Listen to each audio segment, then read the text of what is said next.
school bus driver was cited after an incident here in Tooele. I'll explain what we know so far. State troopers called it a surprising scene Tuesday morning as they were called out onto I-15 near Springville because cows had gotten onto the freeway. What we're learning about the investigation tonight. With this warmer weather that we're having, more people might be out hitting the trails. But your visit could put you in danger. Coming up, we'll have information on how to stay safe. Let's go! And the BYU Cougars are still alive in the NCAA tournament. Fox 13 News was there as they flew out east to take on the Alabama Crimson Tide in the Sweet 16. Live from Utah's news leader, Fox 13 News at 9 starts right now.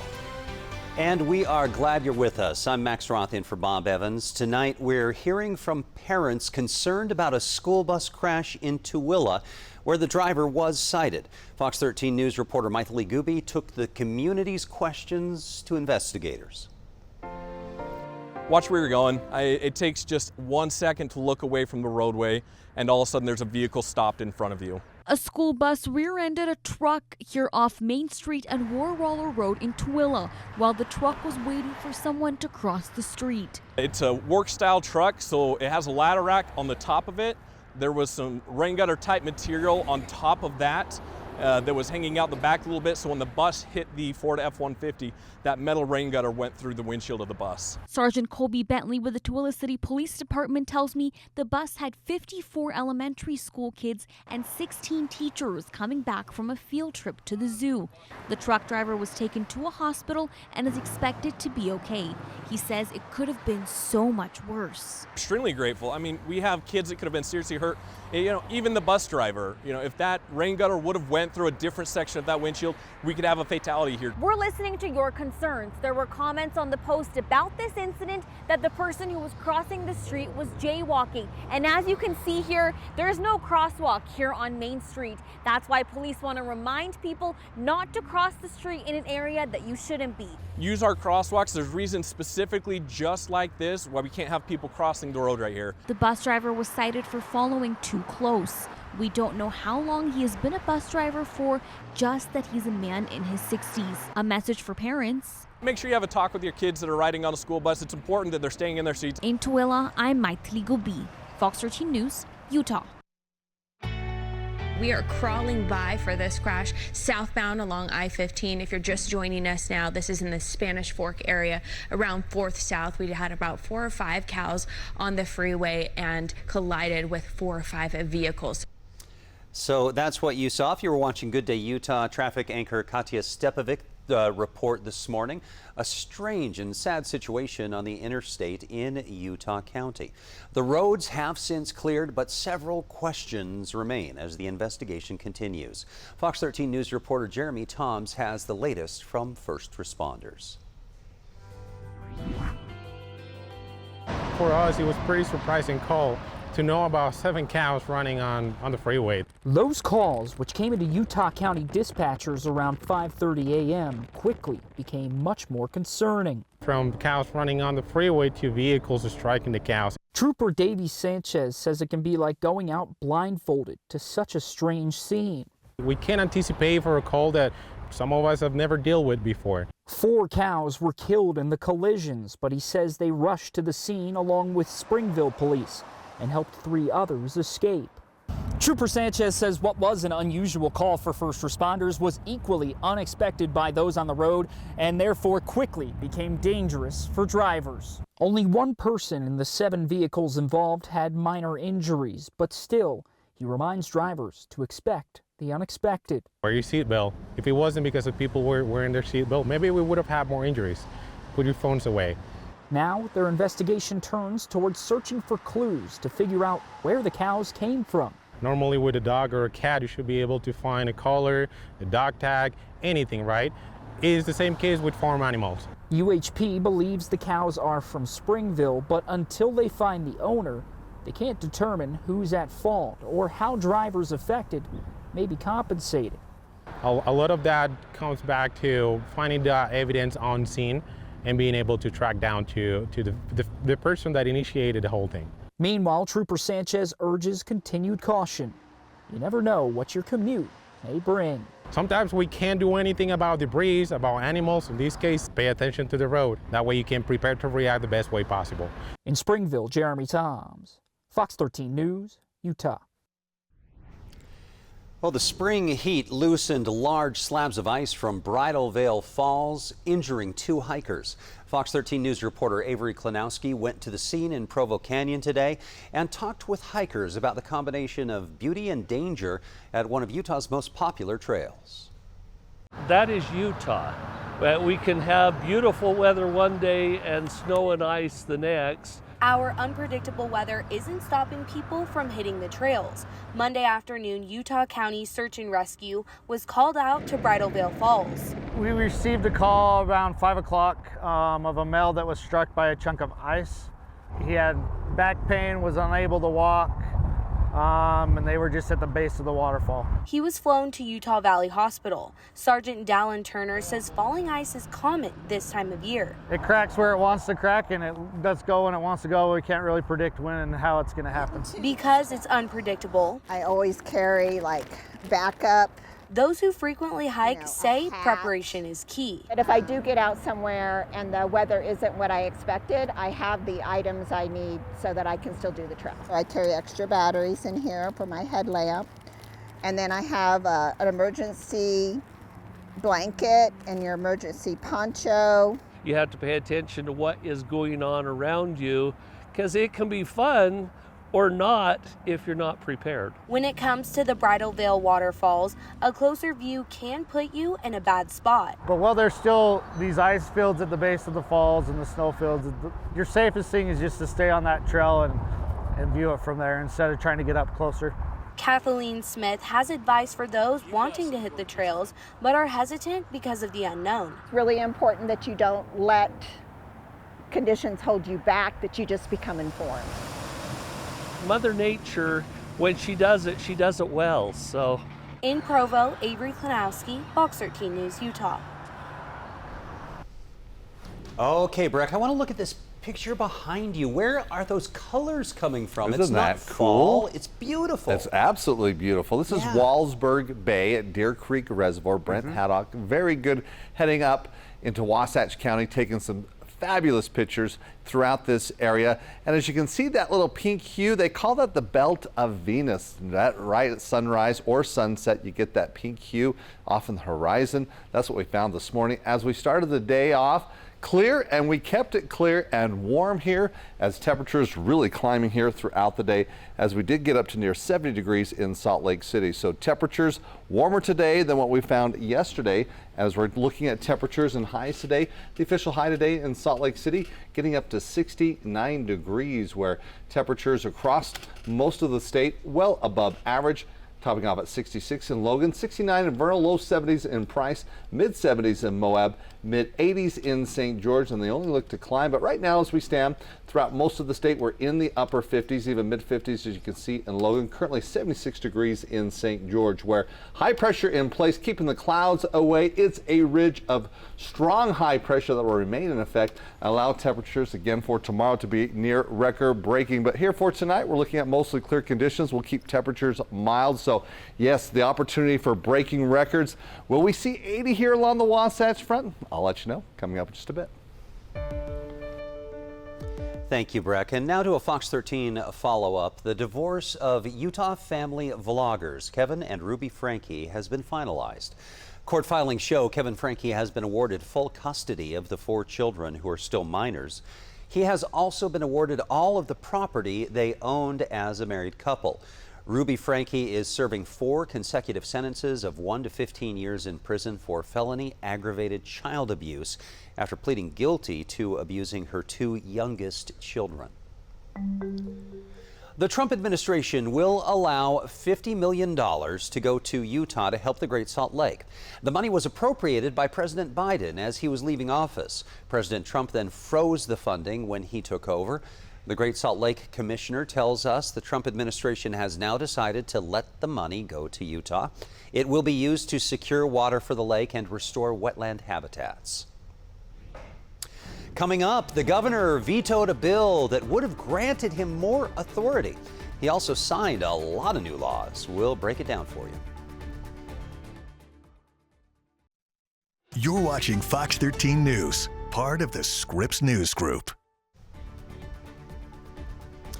Governor Spencer Cox has vetoed a bill that would have given him new authority over the state's judicial branch. Senate Bill 296 would have the governor appoint and the state Senate confirm the Chief Justice of the Utah Supreme Court every 4 years. It was part of a larger slate of bills introduced to rein in the powers of the judicial branch. The governor says it would give him and lawmakers too much power over a co-equal branch. So that's one more bill vetoed, but the governor signed 200 more bills into law. Here's some of the bigger ones. Smartphones and smartwatches will be banned from classrooms, though kids can use them in the halls. School lunches will be provided to more children in need. This follows Fox 13 News reporting on the issue of school lunch debt. Firefighters will get more access to cancer screenings since it is the leading cause of death for them. Police will get more training on ritualistic abuse, and there's a new crime of child torture in Utah. The children of social media influencers will get a cut of the money generated from the content that they are in and a right to delete it when they turn 18. The state will take a cut of the money from the popular black license plates in Utah. Right now, the proceeds have been going to the Utah Historical Society, and a major air quality bill regulating halogen emissions. As much as 25% of Utah's air pollution in the winter was signed into law. Well, we are monitoring some other big bills that passed the legislature. The governor has yet to sign or veto a bill banning pride flags from classrooms or in other government buildings. He also has not signed or vetoed a bill banning fluoride in drinking water and a bill that says people have to opt in to vote by mail. The governor has until Thursday to make a decision on all bills.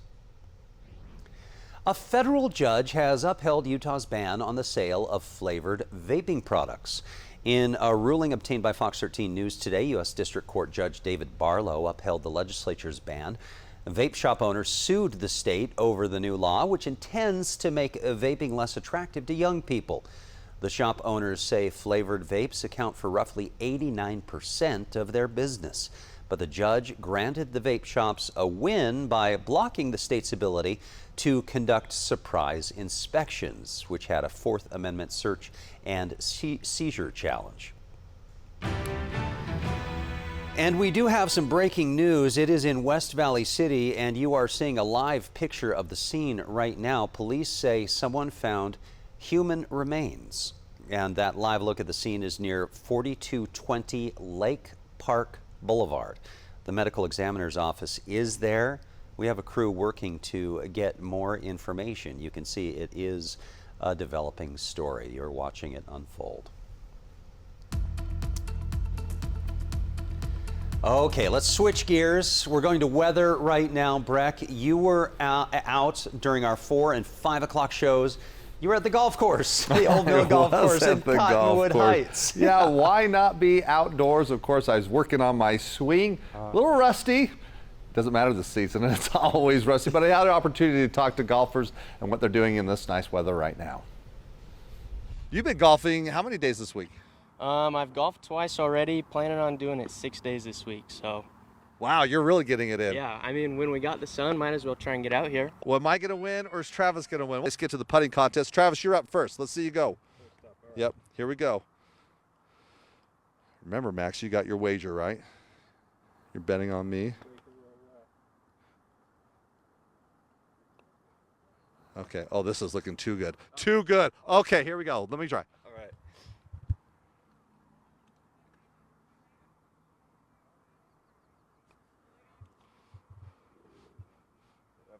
Oh, it wasn't hard enough. It is. I win. Oh man, that measuring was, you know, for the scientist among us, Brett, right. I'm a little disappointed in that measuring technique. Length, that's what we always do. Yeah, but the other ball was just you going like this. That's how I measure with golf swings and putts and fish as well. It's somewhere between this and this. Like earlier today, you said that your pitching wedge went somewhere between 50 and 200 yards. Yeah. That's what we're trying to do. Hey, we're out there, of course, enjoying this nice weather, getting your golf game on, or whatever you need to do. Maybe you're doing some jogging. It's going to cooperate here for the next at least couple of days before we get hit with our next storm system, where today's high 69 degrees, well above average. We can see the record for today, 78 degrees, so not quite up to record territory, but we'll get close come tomorrow. Outside right now, we're still holding on to the 50s, at least through Logan, Salt Lake City, currently 52 degrees in Price, mid 70s in St. George. We take a look at tomorrow. Yes, the forecast high right about where our record should be, where again on average we should be in the upper 50s. So high pressure strengthens, and it's still looking like for St. George we could break a record. Could we reach 90 degrees? Again, that would be the record and the earliest that we've seen a 90-degree reading. Now, heading into Thursday, winds pick up ahead of our next storm system.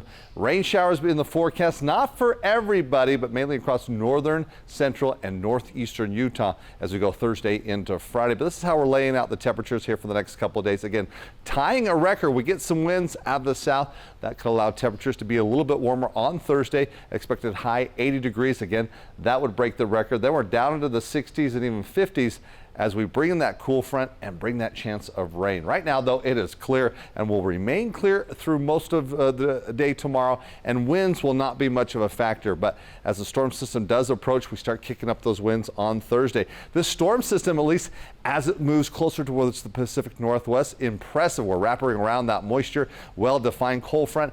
As it moves closer, though, and hits that ridge of high pressure, it breaks up just a little bit. We see a piece of it hitting, looks like late Thursday, generating some showers mainly north of Ogden, and then we start to see the impact across southeastern Utah heading into Friday afternoon. So scattered showers for northern, central, eastern Utah as well. And again, you're looking at the green. It is going to be rain in the valleys and snow in the mountains. Now for tonight, as it will be clear, temperatures getting down into the 40s for most spots, 50s though in St. George. Speaking of golf, if you got your scheduled tee time, no issues, whether it be morning, midday, or afternoon. We're hanging on to the sunshine and those warm temperatures. You'll need to drink some water though, especially as you go further southward, where again in St. George will be close to 90 degrees, 80s in Bullfrog, Moab as well. Southern Utah, we'll see conditions a little bit cooler for Thursday and then cooler heading into the weekend. We don't see the rain, we see some clouds and some winds, and that's about it. Northern Utah, different story. With those scattered showers Friday and Saturday, we'll see a break and then another storm hitting with another round of rain Monday and Tuesday. We'll get back down into the 50s and low 60s, but we're enjoying a hint of summer, at least for the next couple of days. We're back after the break.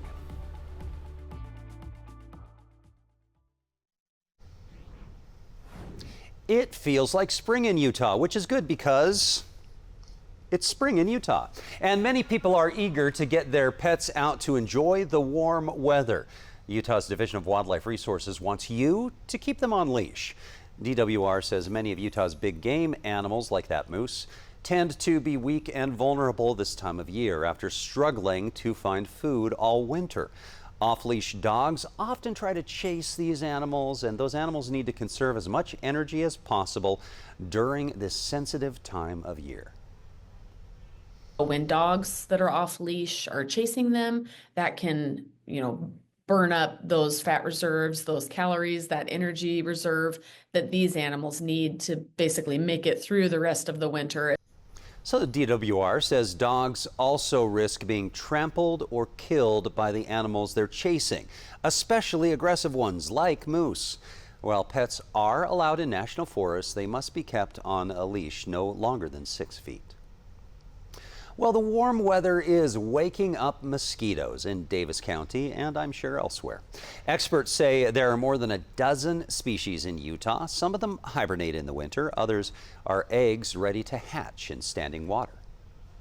This week, our guys have been out looking and checking some spots, and some of our early hatch mosquitoes, we have a number that hatch out really early in the spring. They're already starting to, we're starting to find them already. So the water's warmed up enough in a few spots for those mosquitoes to start hatching. And so we are spraying some of those. So experts say that cold nights still make it too early to spray adult mosquitoes, but now is a good time to remove any standing water around your house. We're following up on Monday night's Amber Alert here in Riverdale. Hear from the community about their reactions after this happened right in their neighborhood.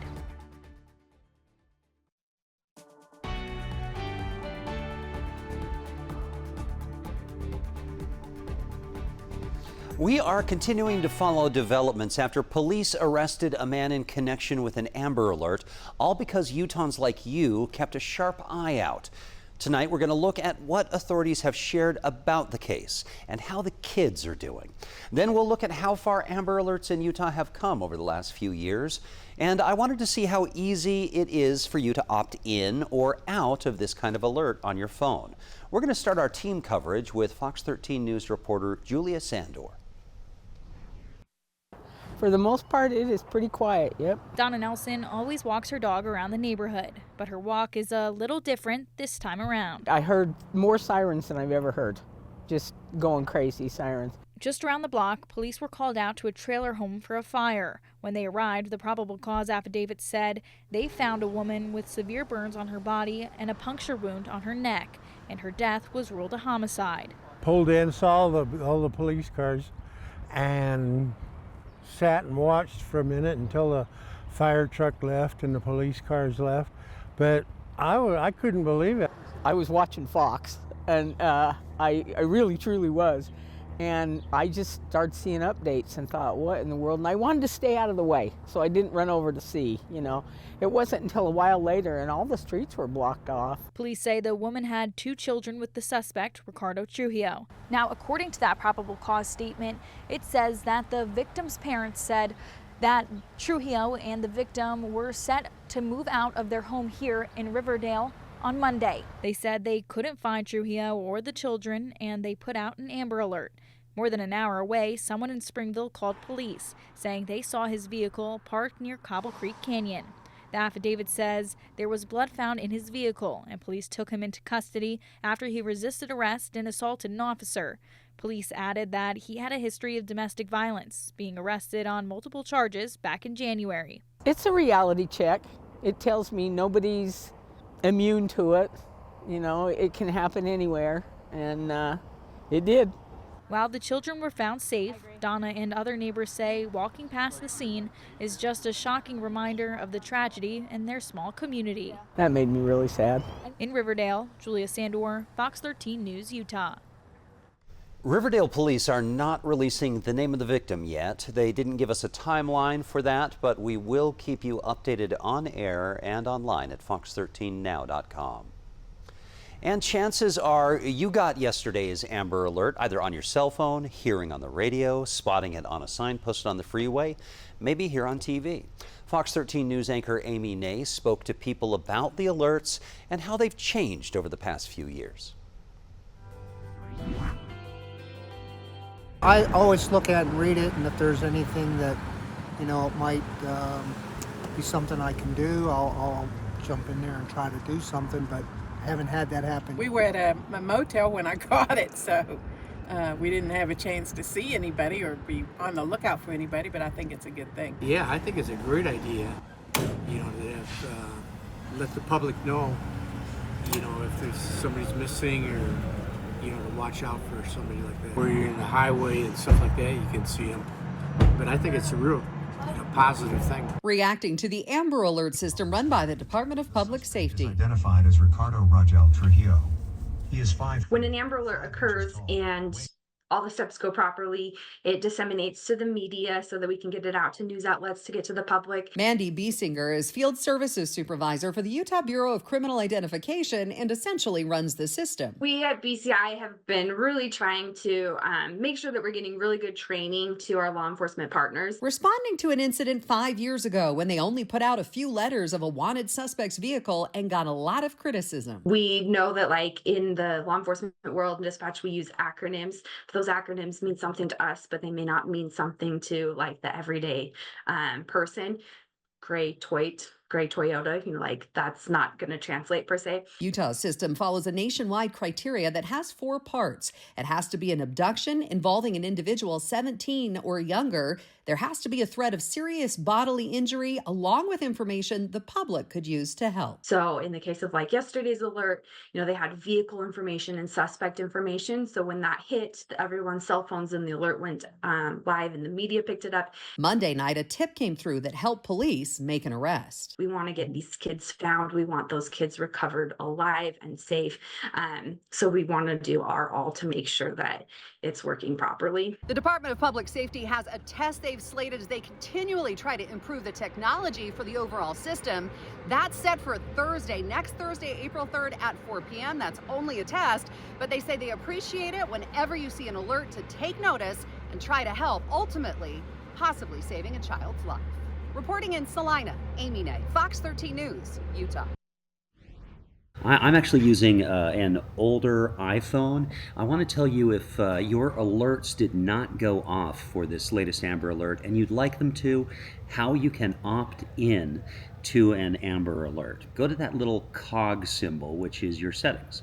And when you click on that, you want to go down to notifications. It's a little bit further down. You have these different chunks of possible settings, and it's the third chunk. So notifications right there. You click on notifications, and then you have to scroll all the way down. You may have a lot of things on here. Every one of your apps wants to know if you get notifications from it or not. But at the very bottom, it says government alerts, and you can opt in or out of Amber Alerts as much as you want. We also went through this on one of my colleagues' Android phones, so we could tell you how if you have an Android type phone. Go to settings, and then instead of notifications, you go to safety and emergency, and then you get wireless emergency alerts. Now the thing is that when you go to safety and emergency in the settings, you have to scroll all the way down. It took us a while to realize that this little lettering at the bottom said wireless emergency alerts, and then you can push Amber Alerts on and off. And we want to get you back to that breaking news in West Valley City, where police say human remains have been found. Fox 13 News reporter Maithili Gubi doing extra duty for us tonight is there live. And Maithili, what can you tell us? Max, so we're here at the Stonebridge Golf Club in West Valley City, and it's a pretty active scene here. Now, police have told us that a little after 7 o'clock, they got a call from someone who was fishing nearby that they may have found a skull and remains. Officers came on scene and were able to confirm that it was in fact a human skull and human remains. They are waiting on the medical examiner to come here and give us an ID and let us know who that person could be. But for now, we don't know much. We're waiting to get some more updates and details, and we'll share that as soon as we get it. Live in West Valley, I am Maithili Gubi, Fox 13 News, Utah. Utah is part of a big air quality case before the U.S. Supreme Court. They view federal regulations as a punishment, and it should be viewed as a benefit to citizens, a benefit to our public health. It protects our health, it extends our lives. Utah is part of a case that was argued before the U.S. Supreme Court today over air quality and who gets to decide what regulations we live under. Fox 13 News political reporter Ben Winslow takes a closer look. Case 23-1067, Oklahoma versus the Environmental Protection Agency. The U.S. Supreme Court heard arguments in Utah and Oklahoma's legal challenge around federal air pollution regulations. Utah has long been accused of being out of compliance, while the state argues it's a top-down policy that doesn't take into account unique challenges. The information in this SIP is unique to Utah. Our topography, our mountains, our air quality, the dynamics of Utah. Oklahoma and Utah are challenging a decision by a lower court that shipped their legal issues to Washington, D.C. Utah's Attorney General spoke to me from the nation's capital. This plan is uniquely Utah, and that's why it should be heard by courts in Utah. But in arguments, some justices questioned if states like Utah should be able to sue in their backyard. I mean, gosh, if anything is nationwide impact, it's got to be air pollution because it travels. Well, the whole statute's about air pollution, but with respect to the good neighbor provision, EPA made clear that interstate ozone transport is a, quote, regional scale pollution problem. This time, they may make a ruling that actually protects the ability of groups like ours to go to court in a way that the state of Utah is trying to erode. This case directly impacts some, like Utah Physicians for a Healthy Environment. They have lawsuits pending in the courts over Utah's air quality. Unfortunately, this is yet the latest attempt by the state to evade responsibility and evade government regulations that really benefit all of us. The state argues it should not be a DC-centric issue. But we, of course, are arguing that that's not the point, that the Congress intended the EPA to look at the individual states, look at their uniquenesses, look at what makes them different, what makes them, individualized. And we believe that that analysis is something that the court should take into consideration. The nation's top court is expected to issue a ruling by this fall. On the Hill, Ben Winslow, Fox 13 News, Utah. I'm Fox 13 Southern Utah news reporter Chris Reed, and I'm standing in what is Kevin Costner's new Field of Dreams. His partner is hoping that once things are built here, the jobs will come to St. George. I'll tell you about that coming up. New Utah quarterback Devin Dampier spoke to the media for the first time. We'll hear from him coming up in sports. We'll also hear from BYU's Dallin Hall right before the Cougars took off for the Sweet 16 in New Jersey. That's also what makes this team special.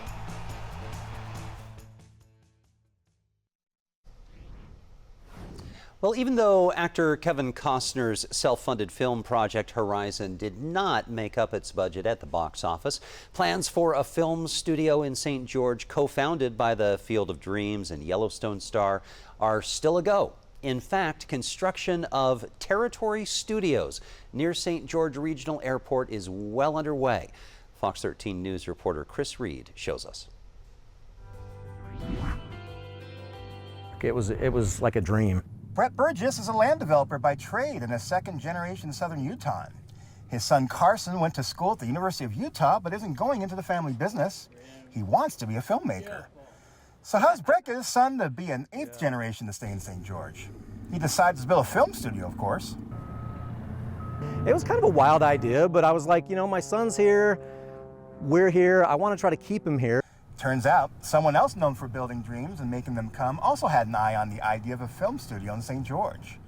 Kevin Costner of Field of Dreams and Yellowstone fame was filming chapters 1 and 2 of Horizon, the American saga in the St. George area. Costner also wanted to build a studio in St. George. We have the ground, we have the means to pull it off. Despite Costner putting most of his own money into Horizon Chapter 1, which flopped at the box office, the studio being built near St. George Regional Airport is not only still on, its first phase is nearly complete. How many square feet are we looking at here? This is 37,500. So it's approximately 150 feet wide by 250 feet deep. A warehouse to store sets, nicknamed The Barn, is nearly finished, save floor work and power.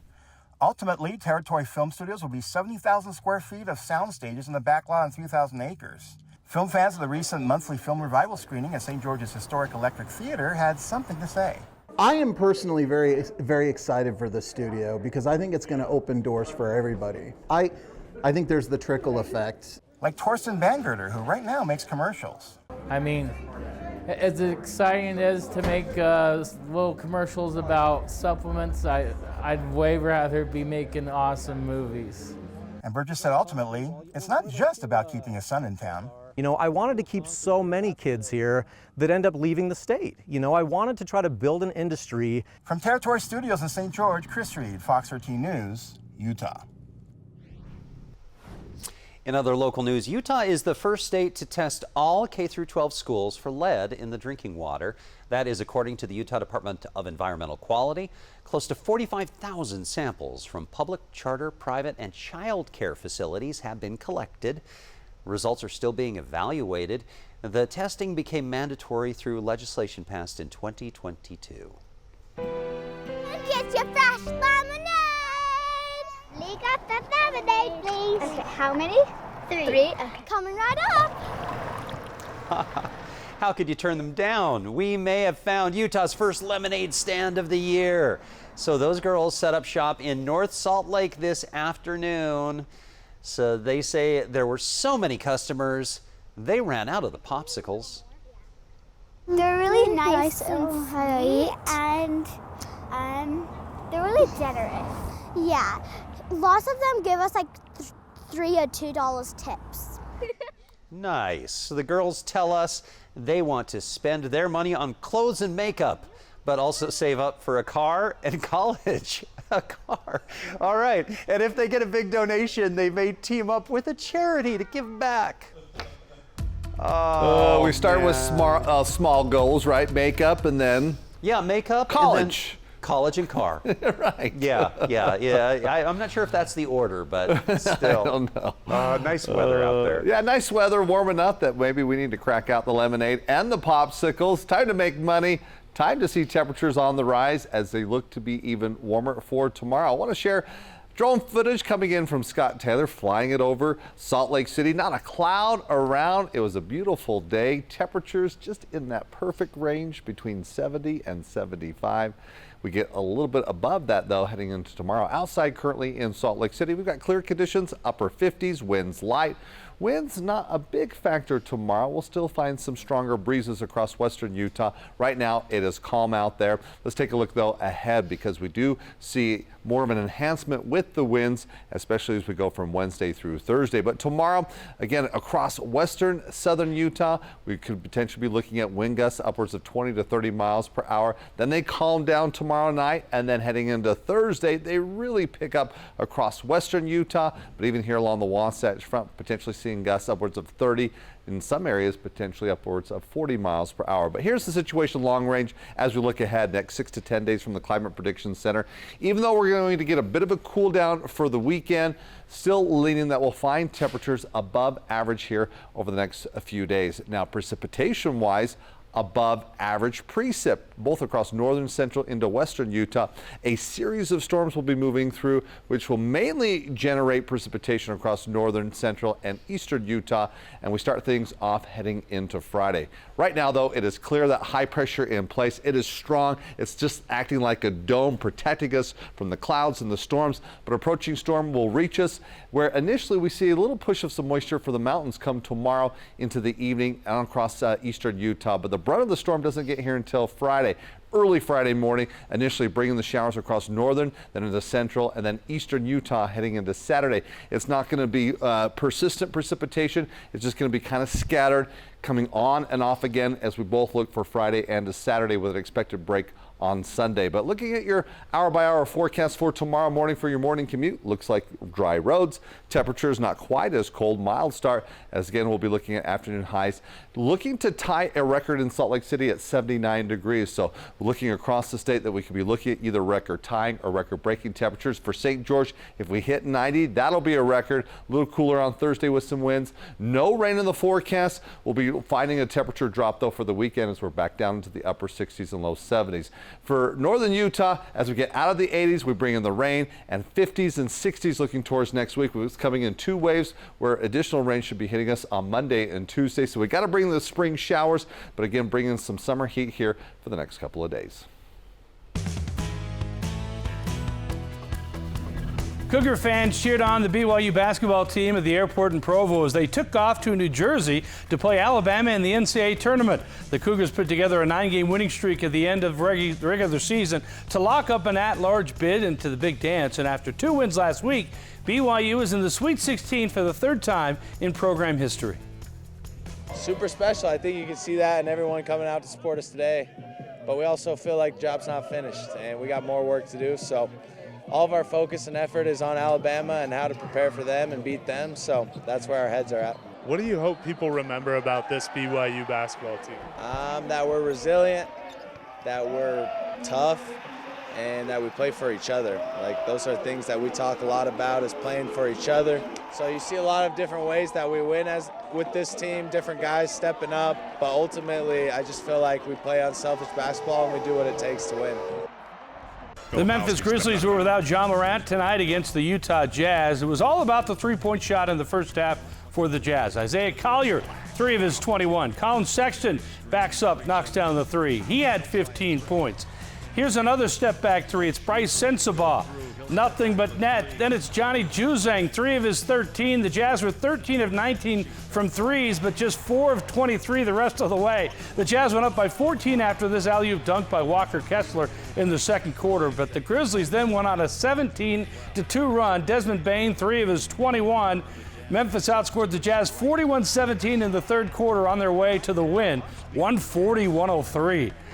It's week 2 of spring football for Utah. The Utes put on their pads for the first time today. New quarterback Devin Dampier spoke to the media for the first time. He explained his transfer portal journey that brought him from New Mexico to Utah. Going into the portal, a lot of schools end up reaching out to me, but I trust my coach, Coach Beck. Obviously, I just had a season with him. I trust him, very much. So, just looking into things, Utah's always been known as a defensive school, and that's where you win championships, when you're able to win on the defensive side. He is the leader of the offense as far as knowing what to do, making sure everyone else knows what they're doing. And he made the leadership council, only having been here like 2 or 3 weeks, and I would assume that at some point he'll be a captain. He's a dog. He can do anything he wants to on the field. That dude can run 100 yards or he can throw it 100 yards. So, yeah, he's special. He brings a lot to the table. Utah expects a lot out of their football team, and I'm going to make sure, I deliver that. Be excited to see him play, so we'll see how he does. So, and there's some kind of magic portal where you go into it in New Mexico and you wind up in Utah. It's the craziest thing in college football. People can just go wherever they want, and twice a year is when the portal opens up. It's a big part of the sport now. All right, well, it looks like he has some skills, so, it'll be fun to watch. Yeah. We'll be right back. And I'm actually not here to do an interview with you, but I'm here to present you with a $25,000.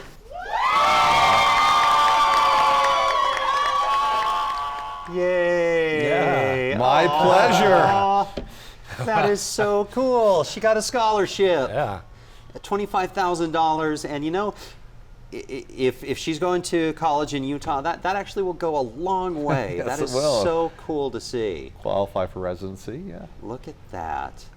All right, Laura, it's so cool to see that. So happy for you. And getting that check. You're a Chick-fil-A team member and soon pursuing a master's in psychology at the and U. a single mom of 3 going back to school. That is cool. That's wild. That is what a great thing to see. Hey, thank you so much for watching Fox 13 News at 9. QuickCast is next.